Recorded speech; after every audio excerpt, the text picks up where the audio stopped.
This is Nahid Kazaza, and welcome to the Improving Stressful Relationships series. In the Loving Approach model, I talk about how important it is to get your needs met. And in this class, I'll be showing you specifically how your unmet needs affect all of your relationships. All human beings need to feel loved, valued, and part of a community or tribe. This shows up in our physiology and is backed by science. We have endorphins and other feel-good hormones released when we bond with other people, when we notice that we have something in common with others, when we feel heard, and when we engage in pro-social behaviors such as helping others or volunteering. We also share many fears and insecurities. Nobody I know loves to be rejected. The best we can do is grow a thick skin and learn not to take it personally. We're also all vulnerable to feeling left out, devalued, or disrespected by others from time to time. We often can't help comparing ourselves to others or craving recognition and appreciation, even if we don't always like to admit it. These feelings are all completely normal and explained when you look at this model of human needs. You may have seen or learned about this model because it's very popular. It was developed by Abraham Maslow, and with it, he explains how human beings are motivated. The nutshell explanation is that humans are motivated to get our needs met, and only when the needs at one level of the pyramid are met can we focus on the needs at higher levels.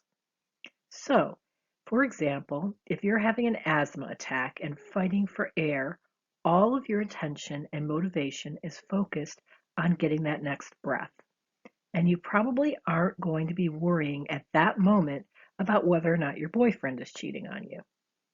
But once you're breathing easy and not in any immediate danger, your attention and motivation will move up the pyramid. If you feel solid in your relationships, you may worry about your status or position. But if you're feeling fairly confident about that, then according to Maslow, you would tend to focus on improving yourself or mastering new things, becoming your best self, which he calls self-actualization. Maslow's hierarchy is not the only needs model out there, but whether you use this model or another model, the important thing to understand is that you'll have an emotional reaction every time you feel a threat to any of your basic needs. Your needs are about survival, and when you feel disrespected, devalued, left out, or unloved, your body actually reacts as if there's a threat to your survival. What you experience is a surge of negative emotion, like anger, hurt, anxiety, or drain. That's your physiological response to a threat, and it helps you mobilize your attention and focus on dealing with it. You may have heard of the amygdala in the brain. This is the part of your brain that produces those emotional reactions in response to threats. It happens really fast, and that's why often when we react to people, we're embarrassed later once we pull ourselves together. In response to a threat, the amygdala actually takes over the logical thinking part of our brain and takes control of our behavior. When I work with my clients, I'll often have them keep a trigger log to help them develop a higher degree of self-awareness in terms of when they're triggered and how they handle those triggers. Every time you're triggered or feeling a surge of negative emotion, this is a sign that you're feeling an unmet need. I'll often refer to these triggers as signs that a hole has popped in your needs pyramid. So your amygdala sees that as a threat and mobilizes you very quickly to repair that hole. When holes pop in the love and belonging and self-esteem areas of our pyramids, we tend to get easily triggered by other people. We feel vulnerable, anxious, insecure, or resentful. And when we feel this way, it's hard to think rationally or be effective. This can happen when children are fraying on your nerves, when you discover you haven't been invited to an important meeting at work, when a client fires you, or when a friend ghosts you. In fact, you can tell how intact your needs pyramid is simply by monitoring how you feel inside.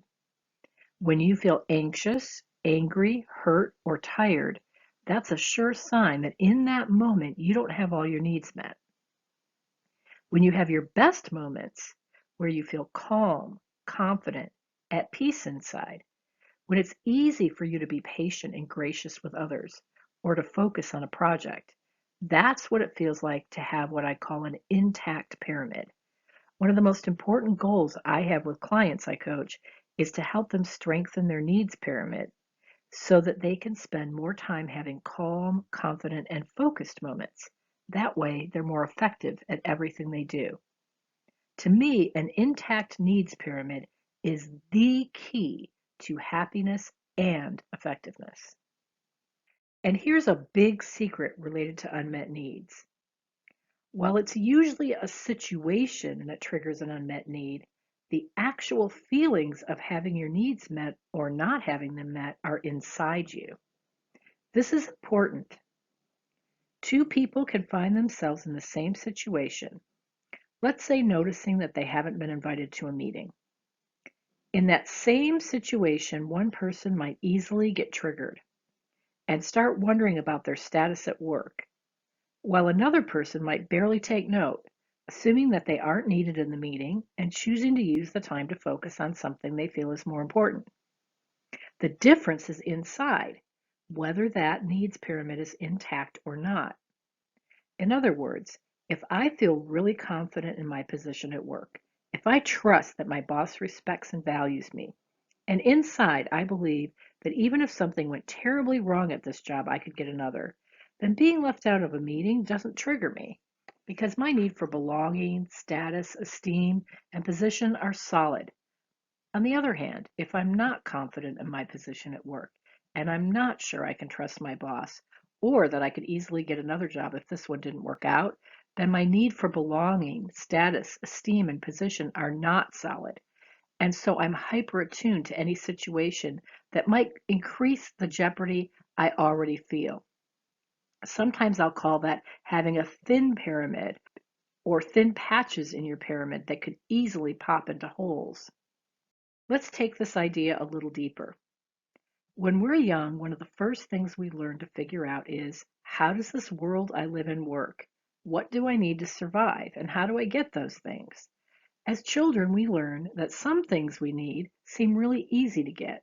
It could be anything: love, positive regard, a sense of competence, attention, food, money, anything. So we develop a high level of trust in these things, and we behave like these things are abundant. But some things, what didn't come as easily, we don't have as much trust about. We tend to feel a sense of scarcity in those areas. If we have a high degree of trust about friendship, for example, we might easily make friends. If someone approaches us in a friendly way, we respond positively. We readily accept the idea that somebody might want to be friends with us. And by the same token, if a friend stops calling us for a while, we simply assume they're busy and they'll get back to us. However, if we have a low degree of trust about friendship, we might be suspicious when someone approaches us, wondering if they have an agenda. In fact, we actually block the things we need most, which is a topic for another time. But because we're suspicious, we look at things like friendship or money or compliments or anything that we don't trust with suspicion, and we don't take them in. If we have a low degree of trust about friendship and a friend stops calling, we might immediately start worrying if we've done something to upset them because we feel that sense of scarcity, that it will be hard to make new friends. So, another way to look at needs as it relates to relationships is that the more active you are about building trust in your relationships, the more resilient your needs pyramid becomes, and the less you're triggered by negative relationship situations. If we bring back the dynamics of a reaction model, the way this would translate is that people who have unmet needs are often triggered or impacted negatively by the behavior of others. Therefore, they see negative intention more easily. They react more often. They have more relationship problems as a result. And it kind of works like a self-fulfilling prophecy. Because they get upset in their relationships, more often the relationships actually get harder and more stressful, and they get fewer and fewer of their needs met within those relationships. I'll often use the oxygen mask example with my clients to help them see how having unmet needs will negatively impact a relationship. When you travel on a plane, they always instruct you to put your own oxygen mask on before helping a child sitting beside you. I ask you to consider why they might require that. Oxygen is one of your most important needs. What happens if you don't get enough? Well, very quickly, you'll lose your ability to function effectively. And instead of actually helping the child next to you, others will end up having to help both the child and you. So, just like taking the time to get your own oxygen, it's your responsibility to actively work to build yourself a support network, make friends, work on building trust in your current relationships. All of these activities will help you strengthen your needs pyramid. When you do the work to get your relationship needs met, you'll be less triggered by people's behavior. So you won't react as much, you'll have fewer misunderstandings, and over time, you'll build more trust and get even more of your needs met. And I think you'll get a better flavor for this as we go through examples in later classes. You might wonder how to even begin, especially if you've struggled with trust issues your whole life, or if you have one particular person in your life who you feel should meet more of your needs but doesn't. We'll talk more about these issues in future classes. For now, start by practicing our loving approach model. L means lower your stress, so do that by considering the positive intention behind behaviors that trigger you. O means own your part, which means acknowledging that when you get triggered, your reactions may have at least something to do with your own unmet needs.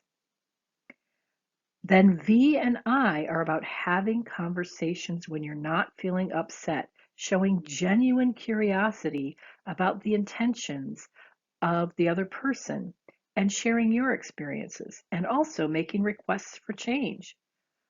Those conversations are trust-building behaviors, and they by themselves will increase trust in your relationships. N is about working to get your needs met long term, which you can do by working on your ongoing self-awareness, self-discovery, and personal growth. You don't have to be perfect, but every time you practice and get a little bit better, you'll definitely see positive change. So, since none of us will have time later, I'm going to ask you to open your email program up right now and write me an email. My address is here on the screen, nahid@coachnahid.com. You can make the subject relationship class. And then I'm only asking you two questions. The first is, what was the most valuable thing you got out of the class today?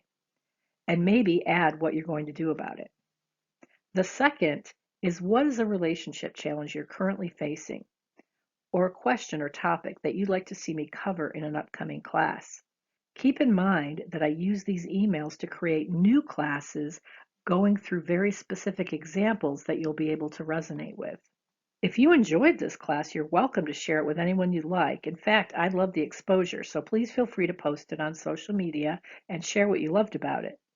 If you're watching this video because someone sent you the link and you're not yet on my email list, simply go to coachnahid.com and opt in when invited. Or you can request that I add you to my email list when you send me the email that you're opening right now. That way you'll get all of the other classes too. And finally, if you'd like coaching or more in-depth support when it comes to putting these tools and techniques into action, feel free to request a coaching consultation. We work with people individually, in small groups, and in organizations, so there's sure to be a format that works for you. Thanks for participating, and don't forget to send that email so I can be sure to address your specific issues. Take care, and see you next time.